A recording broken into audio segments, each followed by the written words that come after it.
Yeah, I think the businesses that I talk with that are smaller in nature, a lot of times they do like something very, very well, and they just need technology to work for them. I think understanding where they're going and then helping to work with them on where you today, where do you need to be in the future, and then let's build a roadmap that's affordable, cost effective, that's appropriate for you. I mean, always. I think data security is super critical for all businesses, especially if you have on-premises servers, and more than likely if you have those, then that means you have very critical data that's on them. So then you certainly want to be talking about management of those servers, patching, making sure firewalls are locked down, just kind of the basics like that.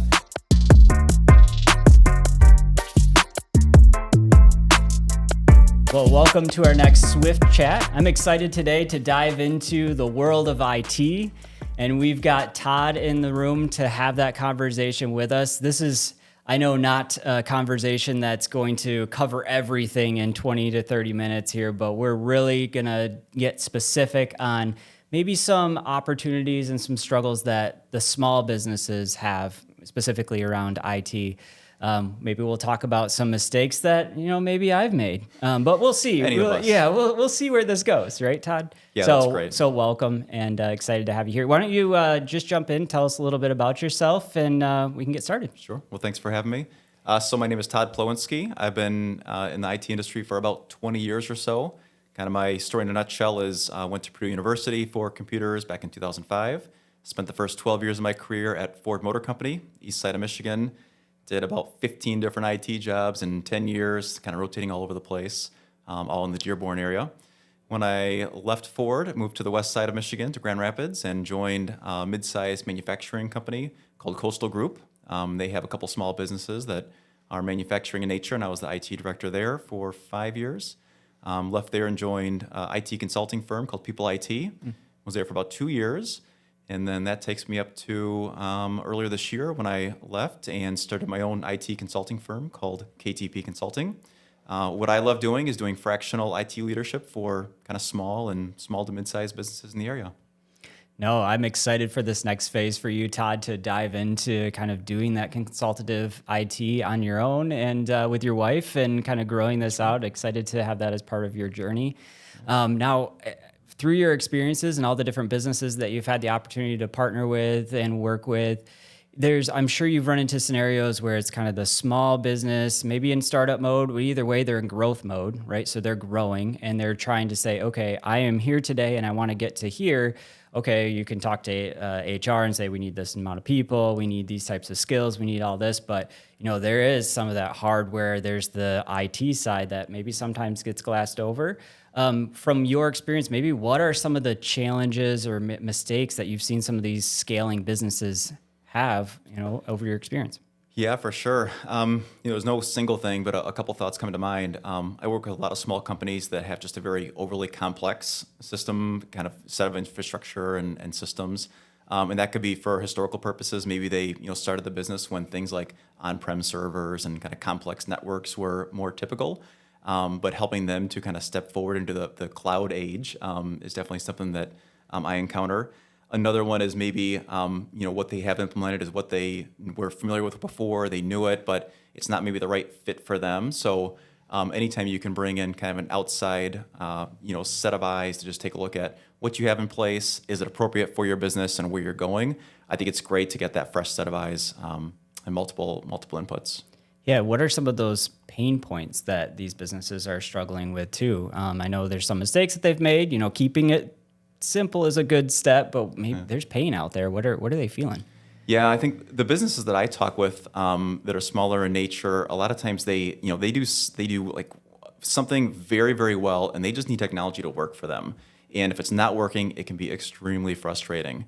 So that might be something like, I just need my internet and phones to work. I need my point of sale terminals to work, inventory management, QuickBooks. It could be anything like that, but it is very frustrating when that one thing goes down for me.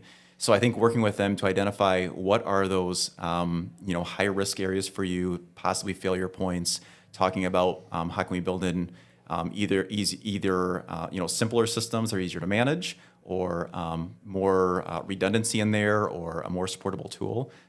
usually that will help them out a lot. And how do you do that in a process when you're consulting with a small business? Like, how do you help them highlight those things? Because sometimes you just don't know what you don't know, right? Yeah. And I heard you say it just has to work, but you got to have it, you have to set up processes to make sure that it's always working. Yeah, I think when I consult with businesses, the biggest thing I want to start with is understanding, getting a good handle on what their current state is that they have today. What are the systems that are in place? Before we even talk about future state, I want to know what do you do as a business? Where are you going in the future? How is that going to change? Are you adding sites, adding team members, going international, getting into different verticals? All of these things are huge inflection points for IT. So I think understanding where they're going and then helping to work with them on where are you today, where do you need to be in the future, and then let's build a roadmap that's affordable, cost effective, that's appropriate for you. Go ahead. One thing that we had talked about before starting this was when you're dealing with somebody that has something that's so complex, how often when you're transitioning to a new system, how much of an untangling opportunity is that when you're moving to a new system and a totally fresh start? Yeah, I think there's always, you never want to underestimate the amount of work it would take to get from point A to point B. That can vary a lot, whether you're changing, network infrastructures, ERP systems, moving from Google to Microsoft Cloud, anything like that.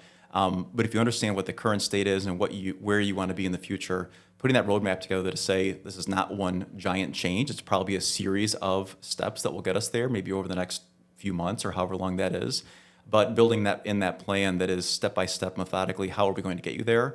What are our kind of fallback points along the way if things go wrong? Where do we need to pull in some outside expertise if it's a highly complex project? All of that is, I think, critical in the planning process.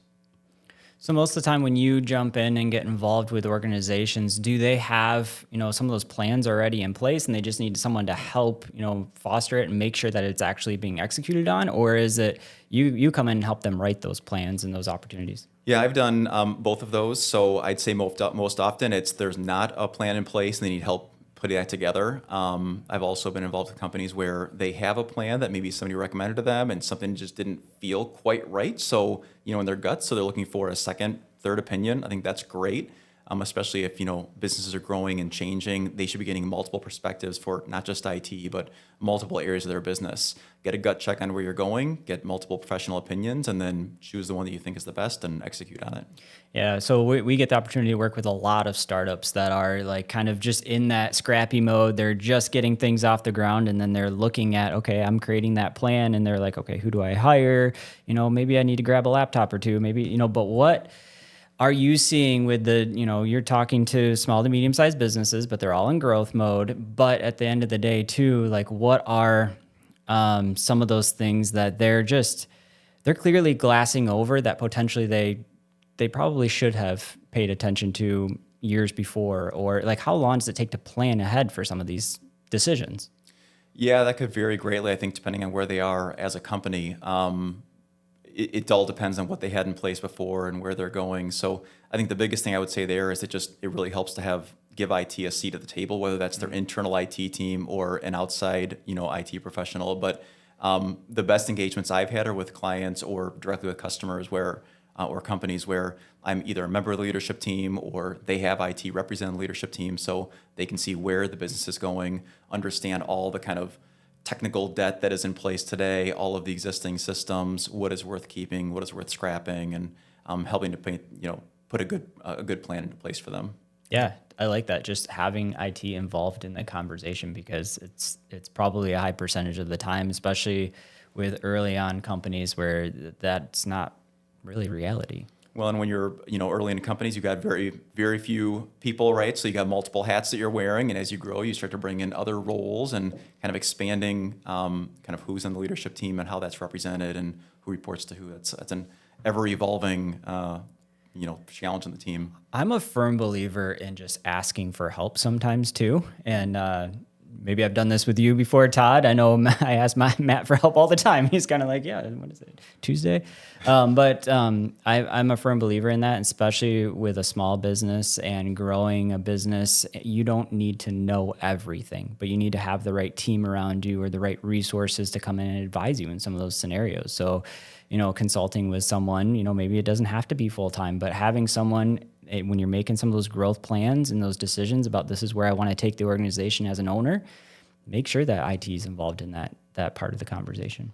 As you look at when people are making decisions, where cloud provides a lot of that flexibility, when you look at the other side of things, more on-premise direction, what type of timeline does that investment generally, you put in an investment, how long are you generally looking at holding on to that investment before improving your resources on average? I think that could vary greatly. I wouldn't want to put a number on that. I think the main thing there is to understand, what your personnel headcount is today that will be using the on-prem servers, assuming, first of all, that it makes sense to have kind of an on-prem presence. How many team members will you have? Where will they be located? Are they going to be connecting in remotely or in the building? Do you need, redundancy across sites and building in, file synchronization and things? More than likely, it's, a combination where you need access to get that data in the cloud for remote team members, plus maybe an on-site presence for each of your sites. So I think that varies just greatly depending on the use case. Now, with those on-prem servers, kind of those local servers, is there data security concerns for some of these small businesses? Are those things they should be paying attention to? I mean, always. I think data security is super critical for all businesses, especially if you have on-premises servers. And more than likely, if you have those, then that means you have very critical data that's on them. So then you certainly want to be talking about management of those servers, patching, making sure firewalls are locked down, just kind of the basics like that. But taking a step back, I think data security for all companies is really important to get outside perspectives and to find the right balance for the security that you need. There are endless tools, and you could spend all of your budget on cybersecurity readiness and protection. So that can be hard to sift through. So I think, again, getting independent advice on that and finding the right balance of getting protections in place that will never cover 100%, but getting the right kind of risk reward for your business is appropriate. I like that term balance when it comes to those conversations because, I've seen it. You could go one direction or the other. But a lot of times small businesses feel secure because they can see their server, right? Oh, I can see it there in the corner. I'm the only one that touches it, so that means it's fine, right? And I think part of that is a false sense of security. But it's just what has potentially worked. They haven't had an issue with cybersecurity yet.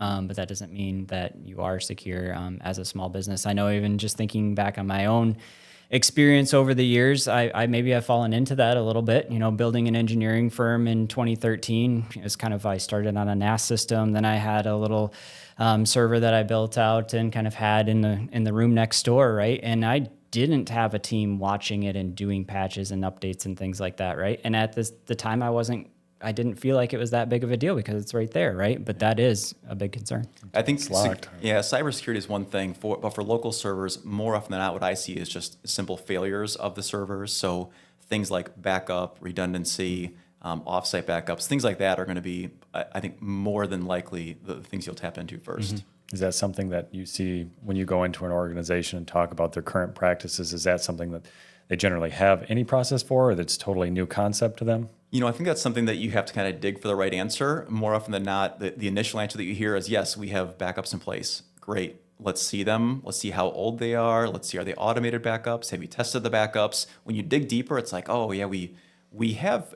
backups in place. Maybe that we did them one time. Okay, that's not the right answer. That was our scenario. We had, it would sync every evening or once a week type scenario. But then the process of, even though it was backed up into Azure, it wasn't local. We had Myriad, whatever. I'm not going to pretend to talk too much IT to Todd and with Todd in the room, but there was a situation where we did have failure of the server, right? And I had to go and pull those files that were backed up.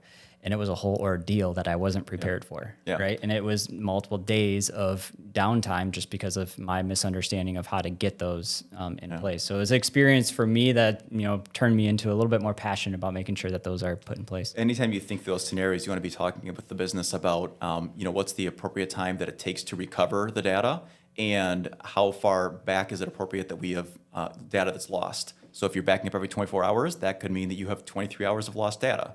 Is that appropriate or not?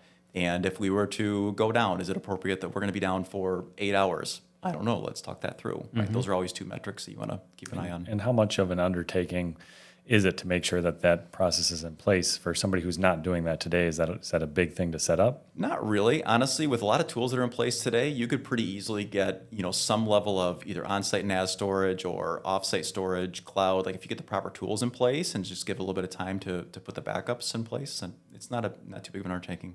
I know we've talked a lot about kind of today, but looking towards the future, in the next 5-10 years, what's going to, in your insight, like what are your thoughts? What's going to change? What are some things that as a small business I should be paying attention to or, watching out for over the next couple of years here? Yeah, I think much like everyone is talking about now, AI is something to certainly be aware of. Again, with that right balanced approach, if you're approaching it as how can I use AI to replace my entire team, that's probably not the right answer. But if you're approaching it cautiously and not scared of it and thinking how can I use this as an efficiency gain, as an enabler to make my team better at what they're doing, that's probably the right answer. If you're not doing that yet, you should be concerned because your competitors probably are looking at it and they're looking at ways to deliver things in a more cost-efficient manner. So being aware of, to some level, AI generative tools is certainly something to be experimenting with. Aside from that, I think looking at the future, obviously hybrid work is becoming more and more the mainstream. So partner that with, as new team members come out of school, they're going to have a certain level of technology proficiency that is just getting, stronger and stronger. So maybe being more flexible and adaptable with what kind of tools are they used to using? How can we be, more adaptable to that? It's interesting. I was talking to one client who actually is seeing some kids coming out of school are not even familiar with Windows laptops because they're just so used to running Macs. Well, do you want to retrain them? Do you want to be adaptable and just give them the tools they're used to using? That's another thing to think of. And then obviously the push to cloud has been underway for many, many years. But if you're still, if you haven't considered if that's the right answer for your company, you need to kind of take another look at that and make sure that you've got cloud built into your strategy. So there's a lot of changes in trends. There's a lot of different topics to keep up on. There's a lot of things to pay attention to, and that can potentially be overwhelming for a small business or even a mid-sized business to keep up on all of those things. What are some resources, just kind of in closing and wrapping things up, like what are some resources that you'd recommend, whether it's events or publications, or where can I go as a small business to make sure that I'm paying attention to some of these things?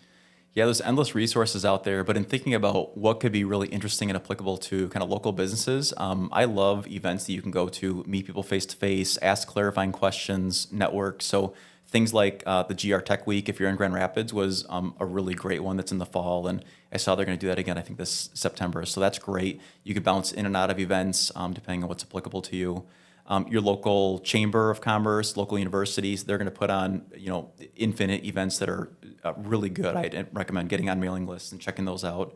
If there's key technology that you use, whether it's ERP systems or your Microsoft suite, whatever that is, look for webinars that they will likely put on for free. And if you get past kind of the sales layer of it, there's usually very good information in there. I really tune into a lot of the Microsoft webinars that they open up a lot on the training side and education side for free. Those are really good.